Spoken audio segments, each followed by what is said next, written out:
Okay, guys. So there are some things that separate good players from bad players, and one of the biggest differences is how they manage their settings. I'm not talking about the usual Roblox settings, but specifically the built-in strongest Battlegrounds settings. Today, I'm going to walk you through each and every setting, breaking it down for you so you can get a much better understanding of how they work. Whether you're a new player just getting into strongest Battlegrounds or someone who's played for a while, I'm confident that these tips will give you an edge. Let's make sure you're playing at your best potential. First up, we've got Auto Activate. This one seems pretty self-explanatory, but you'd be surprised how many people either overlook it or don't fully understand its importance. Let me break it down. When this is disabled, you have to manually select the move by pressing a number, whether it's 1, 2, 3, or 4, and then click somewhere on the screen to actually activate the move. While it doesn't sound too bad, this process adds an extra step and forces you to be quick with both your hands and reactions. In high-pressure situations where speed matters, this can slow you down and make it harder to execute combos quickly and efficiently. If you have this setting enabled, it automatically uses the move once you press the number on your keyboard, eliminating that extra click. That may seem like a small change, but when you're in the heat of battle, this can make all the difference. If you're a new player, I highly recommend keeping this on. It's just easier and more efficient for most people. Plus, it allows you to focus more on positioning and tactics rather than worrying about executing a perfect sequence of inputs. Next, we've got Reduce Camera Shake. Now, if you've played for a while, you know how chaotic some of the battles can get. Moves like Final Hung and Serious Punch cause these massive impacts that shake the entire screen. It adds to the drama, sure, but after a while it can get pretty disorienting. And for those of you who are sensitive to motion or just don't like your screen shaking uncontrollably, this setting is a lifesaver. When you turn Reduce Camera Shake on, it minimizes that crazy movement, allowing you to focus on what's actually happening in the fight without your vision going all over the place. Trust me, it's a subtle but significant improvement, especially when you're trying to stay locked into the action. Having less camera shake also means you're less likely to get disoriented during intense moments, which can help you stay calm under pressure. Let's move on to Auto Run. This one is another simple but effective setting. When Auto Run is turned off, you're stuck walking at a slow pace, which can make it really hard to chase down runners or even execute some combos properly. To run, you have to double tap W, which again adds an unnecessary step to the process. When Auto Run is enabled, however, your character automatically runs, making it much easier to move around the battlefield quickly. Whether you're dodging attacks, chasing down an opponent, or trying to get into position for a combo, this setting ensures you're always moving at optimal speed. And honestly, there's really no reason to ever walk around in this game unless you're specifically trying to avoid attention. For most players, having this setting turned on just makes life easier and ensures you're not getting outpaced by someone who's constantly sprinting.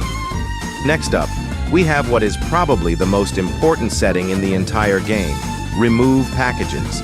This one is an absolute game changer, especially if you've been frustrated by hitbox issues. Here's what happens. Some players will use small body packages like skeleton limbs or even the headless head, which gives them an advantage because their hitboxes are way smaller than usual. This means they're harder to hit, and in a game where precision matters, that's a huge deal. But if you turn Remove Packages on, it forces every player's avatar to default to the standard blocky Roblox size. This fixes a ton of hitbox problems and levels the playing field, so you're not at a disadvantage just because someone decided to make their avatar tiny. If you want to avoid getting frustrated by players exploiting this, do yourself a favor and keep Remove Packages turned on. Now, let's talk about Awakening Music and Emote Music. I'm going to cover these together because they're pretty similar. When a player uses their ultimate move or activates an emote, music plays to add a bit of flair to the moment. Some people enjoy this, as it adds a little extra hype to their gameplay, while others find it distracting or unnecessary. The choice here is really up to you. If you prefer a more focused, no-frills experience, you can turn these off. But if you like that extra bit of drama during key moments, go ahead and keep them on. Personally, I like having the music play. It adds a bit of fun to the matches, but again, it's all about preference here.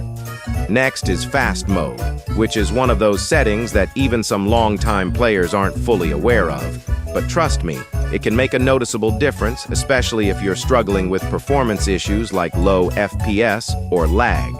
So, what does fast mode do?